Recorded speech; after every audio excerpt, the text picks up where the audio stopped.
Hello students and friends, आज हामी physics part 1 गरिरहेको छौं र पार्ट 1 मा च्याप्टर 7 साउन्डबाट स्टार्ट भएको छ र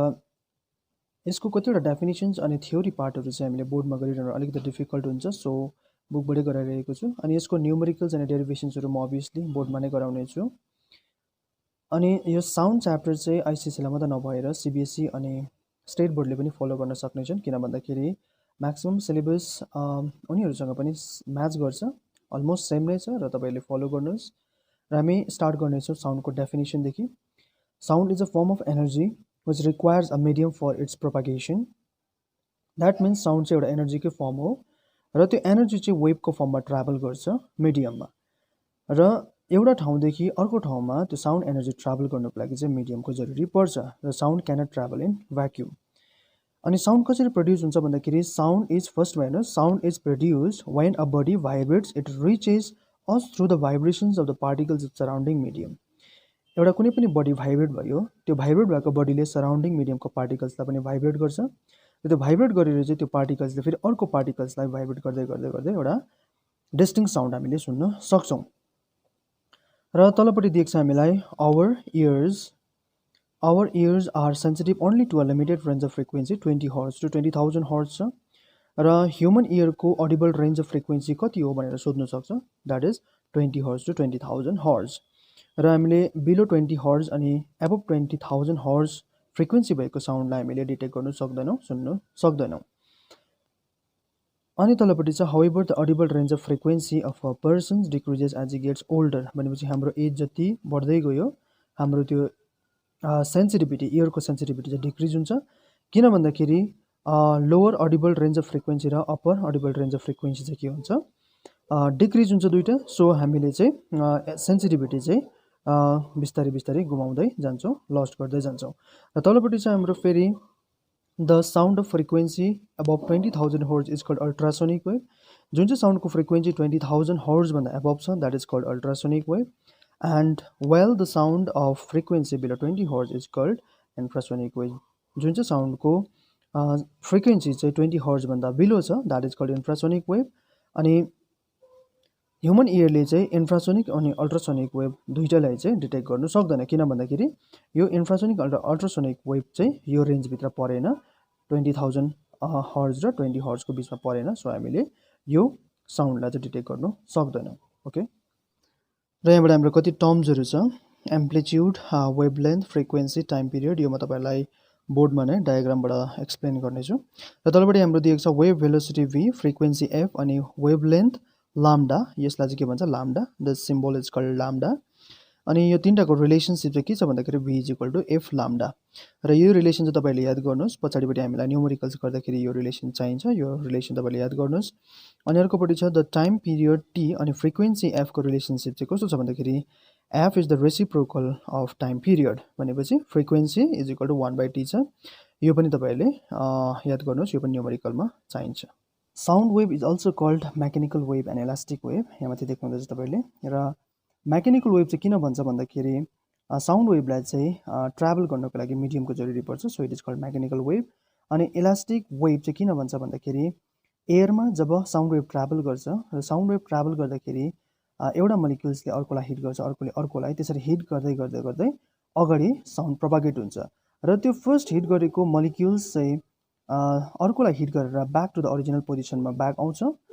इमिडिएटली अनि त्यो जुन चाहिँ प्रपर्टी छ त्यसलाई इलास्टिक प्रपर्टी भन्छ र साउन्ड वेभको इलास्टिक प्रपर्टी भएकोले गर्दाखेरि चाहिँ यसलाई इलास्टिक वेभ भन्छ अनि यहाँनिर छ the mechanical waves are two kinds longitudinal waves and transverse wave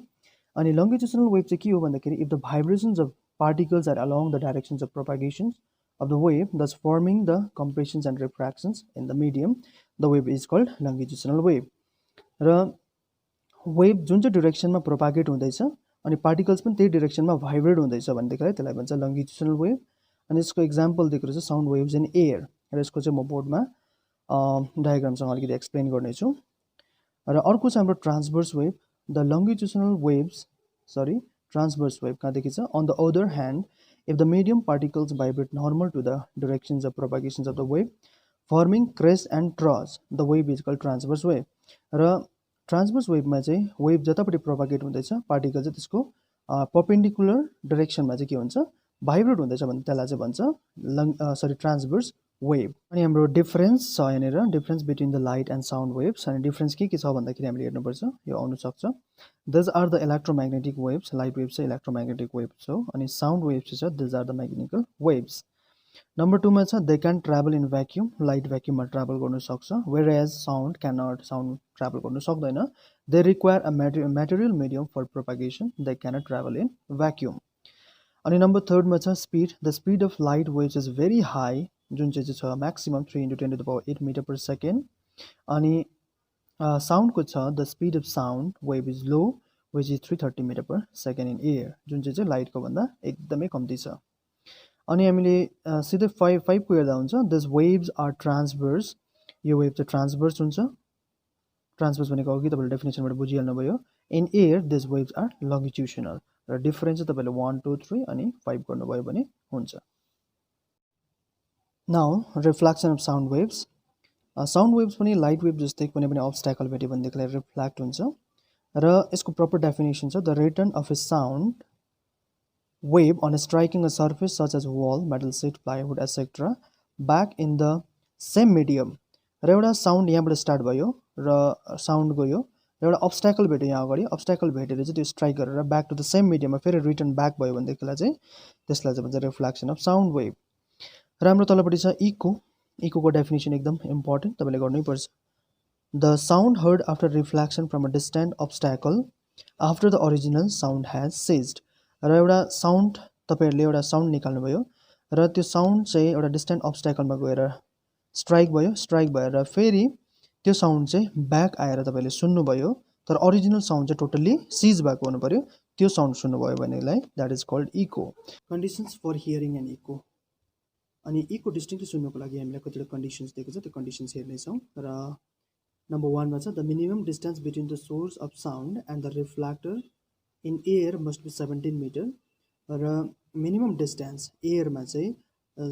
observer अनि रिफ्लेक्टरको बिचमा मिनिमम डिस्टेन्स 17 मिटर हुनुपर्छ र 17 मिटरभन्दा कम्ती भयो भनेदेखि हामीले त्यो इको सुन्नु सक्दैनौँ अनि वाटरमा डिफ्रेन्ट हुन्छ वाटरमा किन भन्दाखेरि साउन्डको भेलोसिटी वाटरमा ज्यादा हुन्छ 1400 मिटर पर सेकेन्ड र वाटरमा चाहिँ हाम्रो मिनिमम डिस्टेन्स चाहिँ कति रहेछ इको सुन्नुको लागि 70 मिटर नम्बर 2 मा छ the size of the reflector must be large enough as compared to the wavelength of the sound wave अनि रिफ्लेक्टरको साइज चाहिँ wavelength of the sound wave भन्दाखेरि ज्यादा हुनु पर्यो नम्बर 3 मा छ the intensity of sound wave should be such that the reflected sound reaching the ear is sufficiently intense to be audible र त्यो साउन्ड वेभको इन्टेन्सिटी एकदम हाई हुनु पर्यो एनर्जी ज्यादा हुनु पर्यो जुन चाहिँ त्यो बाटोमा प्रोपागेट गर्दै डिस्ट्रोय हुनु भएन र त्यो चाहिँ स्ट्राइक गरेर फर्किनु पर्यो अनि मात्रै तपाईँहरूले डिस्टिङ्क्ट इको सुन्नु सक्नुहुन्छ युजेस अफ इकोजमा चाहिँ अल्ट्रासोनिक वेभको यो प्रपर्टीहरूले गर्दाखेरि चाहिँ अल्ट्रासोनिक वेभ चाहिँ एकदमै यसको वाइड युज छ र नम्बर 1 मा यसको प्रपर्टी छ they can travel undeviated through a long distance र लामो डिस्टेन्ससम्म यो चाहिँ डेभिएट नभइकन प्रोपागेट गर्न सक्छ ट्राभल गर्न सक्छ नम्बर 2 मा छ they can be confined to a narrow beam यसलाई न्यारो बिममा कन्फाइन गर्न सक्छ number 3 they are not easily absorbed in a medium अनि यसको एकदम एनर्जेटिक हुन्छ हाई एनर्जी त्यसले गर्दाखेरि चाहिँ यो मिडियममा इजिली एब्जर्ब हुँदैन ब्याट्स अनि डल्फिन्सले पनि अल्ट्रासोनिक साउन्ड प्रड्युस गर्न सक्छ र ब्याट्सले चाहिँ अल्ट्रासोनिक साउन्ड कसरी युज गर्छ भन्दाखेरि ब्याट फ्लाइ गर्दाखेरि तिनीहरू अब्स्ट्याकलसँग नटक्राइकन तिनीहरू कोलाइड नभइकन चाहिँ सेफली उडिरहेको हुन्छ त्यो कसरी पोसिबल छ भन्दाखेरि जब तिनीहरूले अल्ट्रासोनिक साउन्ड प्रड्युस गर्छ र अब्स्ट्याकलमा स्ट्राइक भएर त्यो साउन्ड रिफ्लेक्ट आउँछ र रिफ्लेक्ट आएर चाहिँ ब्याटलाई थाहा हुन्छ कि अब्स्ट्याकल कतिको डिस्टेन्समा छ भनेर सो ब्याट चाहिँ सेफली फ्लाइ गर्न सक्छ अब्स्ट्याकलमा कोलाइड नभइकन अनि डल्फिन्सले पनि त्यसरी नै आफ्नो एनिमी अनि अब्स्ट्याकललाई डिटेक्ट गर्छ अल्ट्रासोनिक साउन्ड प्रड्युस गरेर अल्ट्रासोनिक साउन्ड प्रड्युस गरेर चाहिँ एनिमी अनि अब्स्ट्याकलमा स्ट्राइक हुन्छ त्यो साउन्ड फेरि रिफ्लेक्ट भएर डल्फिन्स भएकोमा आउँछ र उसलाई थाहा हुन्छ कि त्यो डिस्टेन्स कतिको डिस्टेन्समा छ र ऊ एनिमीदेखि बाँच्न सक्छ अथवा अब्स्ट्याकलदेखि बाँच्न सक्छ यसरी चाहिँ डल्फिन्स अनि ब्याटले पनि अल्ट्रासोनिक साउन्डलाई युज गर्छ use of echoes by sonar the word sonar stands for sound navigation and ranging र सोनारको फुल फर्म चाहिँ साउन्ड नेभिगेसन एन्ड रेन्जिङ र यसले चाहिँ इकोको प्रिन्सिपलमा वर्क गर्छ। र सोनारले कसरी काम गर्छ भन्दाखेरि वाटरमा चाहिँ सिपले अल्ट्रासोनिक वेभ छोड्छ चारै डिरेक्सनमा, र त्यो अल्ट्रासोनिक वेभले चाहिँ कुनै अब्स्ट्याकल भेट्यो भनेदेखिलाई चाहिँ त्यहाँबाट रिफ्ल्याक्ट भएर सिपमा फेरि रिसिभरमा आउँछ। र त्यो रिफ्ल्याक्टर चाहिँ आइसबर्ग पनि हुनसक्छ, एनिमीको सबमेरिन पनि हुनसक्छ, सङ्कन सिप पनि हुनसक्छ। र त्यसरी चाहिँ हामीले डिस्टेन्स क्यालकुलेट गरेर चाहिँ एनिमीको सबमेरिन आइसबर्गहरूको डिस्टेन्स हामीले थाहा पाउन सक्छौँ।